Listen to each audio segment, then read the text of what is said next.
Hi, my name is Chetan Mehta. I'm the founder and principal instructor at SkillCubator Training and Placement Institute. In one of my videos, I listed top 10 roles in information technology domain that do not need any technical background or need any programming language. So I'm putting the link in the description section. If you want to watch that video, please go ahead and do that. But in this video, I'm going to go and explain a business analyst role, which is one of the top 10 roles I had listed in that video. Now, this role can be called by different names. It can be called as business analyst or requirements analyst, business systems analyst, requirements engineer, but the roles and responsibilities are pretty much the same for any of these roles. So let's get to the agenda. So for the agenda, we have first we'll look into the role, the description, what this role is all about. Then we'll talk about the niche segments or specialization. Next, we'll talk about the skills required. That includes soft and technical skills both. After that, we'll review the list of software which you must know as a business analyst. And then we'll look at the overall market demand. And finally, we'll talk about the salary range across the key markets, which includes US, Europe, and UAE.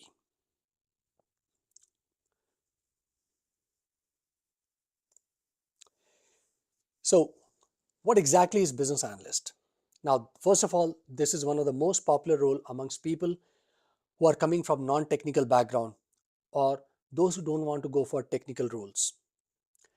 Now, in this role, as I said, you don't need any programming knowledge, you don't need any technical background, and is yet one of the most prominent roles in the IT domain.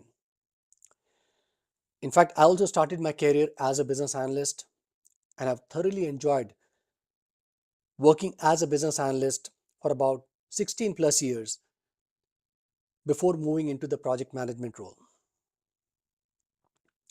Now, as a business analyst, you're responsible to work with the business stakeholders, understand their needs and requirements, and translate those requirements into detailed technical specifications and make sure that the software or the business application is being designed, developed as per those stakeholder requirements. In a nutshell, a business analyst will be responsible and accountable for making sure that a solution, which is a software or a business application, has got all the features, capabilities, functionalities working as per the customer's expectation. Now, there are four main functions. You can also think about these as a building blocks for these or for this role. First, the requirements elicitation, then comes requirements analysis, then comes requirements documentation, and finally requirements management. Now let me explain each one of these in a bit more detail. Now when we talk about requirements elicitation, it's all about how do we get to the real needs of the stakeholders. Not just stated needs, but the actual needs and requirements of the stakeholders. And this is done by using the right elicitation techniques. In other words, asking the right questions, and based on the feedback we get from those questions, we ask follow-up questions. So there are different techniques that you can use. Depending on the context, the situation, you need to pick the right elicitation techniques. Right? So that's about requirements elicitation. The second one is requirements analysis. Now, as part of requirements analysis, a business analyst will be taking the raw set of requirements which were captured from the requirements elicitation sessions and will study them. Basically, make sure that the requirements are truly solving the problem, meeting the high-level requirements of the stakeholders. There are no gaps in the requirements. We don't have any missed scenarios. In fact, ensuring that the requirements will get us the desired results and solve the problem of our stakeholders. Then comes requirements documentation. Now, as part of this function, a business analyst will capture all the requirements in the form of various artifacts like models and diagrams, prototypes, it can be wireframe or a mockup, documents like BRD, business requirements document, functional requirements document, use cases, user stories, data dictionary, or any such documents. And finally, requirements management. Here, the business analyst will be responsible for making sure that the requirements are kept up to date and they are stored in one single place from the day we start the project. See, when we start building a solution, business analyst might be working with different stakeholders to understand and elicit the requirements, and which might be coming from different sources. It's important that all the requirements are carefully captured and stored in a common place, common repository. Now, it doesn't stop here. Requirements will change. And as we move ahead in the project life cycle, requirements might be added, might be changed, or some requirements might be dropped. Now, whatever the case is, we must make sure as a business analyst, all the requirements are kept up to date and they are stored in one single place. Now, other aspect of requirements management is to create requirements traceability. Basically linking all the key aspects of the solution, right from the requirements to the design, code, or any system components. It can also be business rules or any other vital elements of the solution that you want to track and build the traceability. Now, it is also known as RTM, which is Requirements Traceability Matrix. Now, let's talk about the niche or the specialization that you can build in this particular domain. Now, when we talk about niche or specialization, first of all, let me clarify that business analyst role is domain and technology agnostic, meaning the skills, knowledge, expertise can be applied across any business domain, be it finance, insurance, retail, logistics, e-commerce, healthcare, or capital market, or any such domain. Plus, it is also not dependent on any specific technology. That means doesn't really matter if an application is built on Java, .NET, or any other platform, right? The principles, concepts, everything remains the same. But you can still build your niche or specialize in certain domains. And two most important domains in which you can specialize and build your competitive edge are healthcare and capital market. Now, healthcare domain has its own vocabulary, has its own workflows, and many other aspects which are very specific to healthcare. For example, if you're working on a healthcare insurance project, it will involve a lot of codes, EDI transactions, workflows, which you must be aware of. Similarly, capital market. That domain has got very detailed and complex workflows like front office, mid office, back office. You must know all the different segments, how they're all connected, all the stakeholders which are involved in all those segments, the workflows, processes which happens in those segments, and other business rules that must be enforced. Also, please keep in mind that all these business domains are subject to certain government regulations, and hence it's good to know what those rules and regulations are so that we can build a solution that complies with those government regulations. Especially the domains like healthcare, finance, insurance, telecom, and capital market, which is a very niche segment. Now, additionally, you can also specialize in domains which are based on software like ServiceNow, Guidewire, Salesforce, Workday, or any ERP platforms in which you can play the role of a business analyst. Your core job duties will still be the same, but you'll be focusing on one single platform which can be any of these. Now, additionally, there are new emerging niche segments in which a business analyst can build their expertise, like cloud computing business analyst, fintech business analyst, AI business analyst. And let me tell you this, the functional role like business analyst is picking up big time in these segments.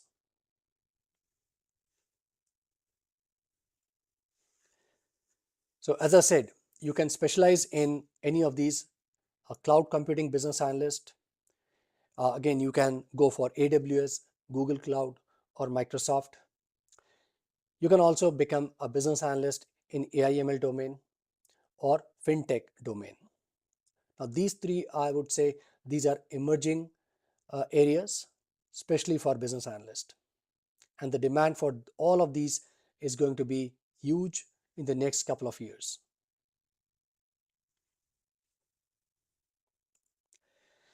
Now, let's talk about the skills required to become a business analyst. Now, as far as soft skills are concerned, a business analyst must have good communication skills, a decent analytical logical reasoning skills, stakeholder management skills, presentation skills, basic project management skills, negotiation skills, and these two are very important, active listening skills and empathy. Now, the previous ones or the ones which are not highlighted are pretty straightforward, but let me highlight these two, which are active listening skills and empathy. These are very important, but oftentimes ignored by many professionals. So, what is active listening? Now, active listening skill is basically when you give your full attention, your undivided attention to your audience, what they are speaking, what's the underlying message, what they need to communicate, what their requirements are, right? You not only focus on what they are talking, but also understand their facial expressions, their body language, their emotions behind the words, the energy level. Basically, you need to give full attention and connect with your audience. That's one. And the other one is empathy. Empathy is when you try to connect with your audience by putting yourself in that situation or in his or her shoe. That means, would you do or how would you react if you were in that person's situation or in that person's shoe, right? So that's empathy. Very important, especially for a business analyst, because these will improve your soft skills. This will help you to understand the actual needs and requirements of your stakeholders. So make sure you practice these two, which are oftentimes ignored. Now, from the hard skills or technical skills, a business analyst must have, first of all, knowledge of requirements illustration techniques, which one to use when, depending on the context. Second one, knowledge of tools and software that will help a business analyst do the requirements illustration, analysis, and documentation. Next, knowledge of BPMN 2.0 is important because you can use BPMN to build the workflows using BPMN 2.0 notations. I'll talk about the tools and software in the next slide. The next one is ability to create artifacts.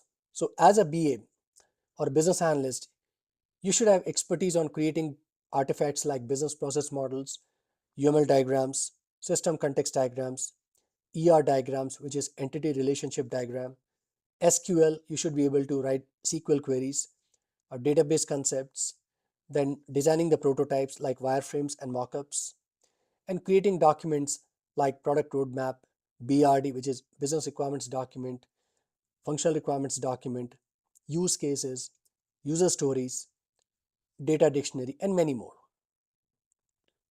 Okay.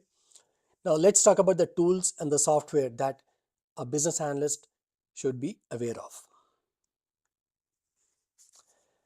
First of all, I would say Microsoft Office like Word, Excel, PowerPoint, Word for creating documents, then Microsoft Excel for doing data analysis, PowerPoint, of course, for creating presentation.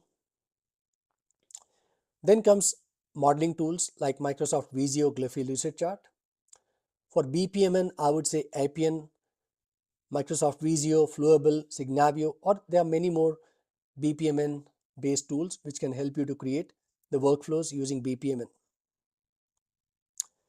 Then comes Balsamic or Figma to create prototypes like wireframe mockups.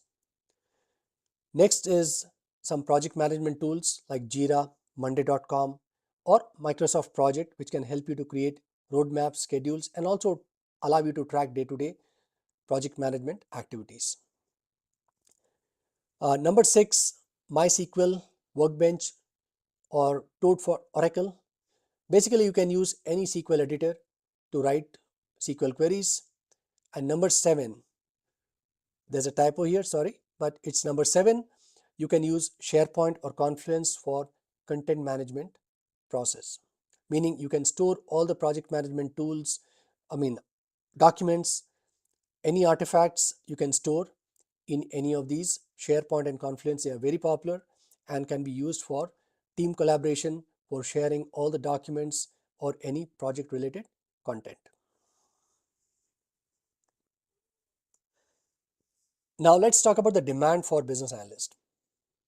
Now I strongly feel that the business analyst roles will be in huge demand due to all the digital transformation projects, the AI driven projects, and legacy applications getting modernized across the world. Now many ask me this question, that will AI replace business analyst role? And the answer is absolutely no. But yes, at the same time, I will say that business analysts must embrace AI and use it to become a better business analyst. Now it's going to supplement the role of a business analyst and will help a business analyst to be more productive and more efficient. So don't get scared. You have to embrace AI ML and use it to your advantage. Okay. Okay, and now let's talk about the salary. Now, I just took this data from different sources, from LinkedIn, from Knowledge Hut website, and a couple of other sources. And as you can see, in most of the major markets, USA, Canada, you can easily get into 100K range with some training and with some hard work. So for a junior level BA, you can touch, in USA, you can be around 80-85K. Mid-level BA, easily 120K, and it can be more for a good qualified candidate. And for senior BAs, it can be anywhere between 140 or above, 140K or above. In Canada, the numbers are pretty much in the same range, except you have to convert this into Canadian dollars. So all the numbers are here, which I've listed, are in US dollars. So for the mid-level, it's roughly 100K, and for senior BA, it can go 120K or above. You can see Europe and UAE also has got a very strong potential to earn a good money in this particular domain. So from the salary point of view, it's very competitive and it's one of the highest paying role in the IT domain. Okay, now it also depends where you live, right? So these numbers are basically just a ballpark numbers, but it also will depend on where you live, because the cost of living might be different depending on your city. If you're living in New York, your pay package might be much more as compared to living in a small city in, let's say, South Carolina. Plus, how much funds a project has, the financial health of a company, all these factors will also determine your pay. Okay, so that's something you have to consider. Also, one last thing on this slide, that these numbers are for full-time employees, meaning you get pay plus you get the benefits. Now, if you're going as a contractor or as a consultant, you might be getting more pay, but you may not be getting benefits, right? So you have to consider those things as well. Each one has its own pros and cons. So with that, we conclude this video. Now, So if you think you learned something from this video, please give us a like. Also, please comment and leave your feedback.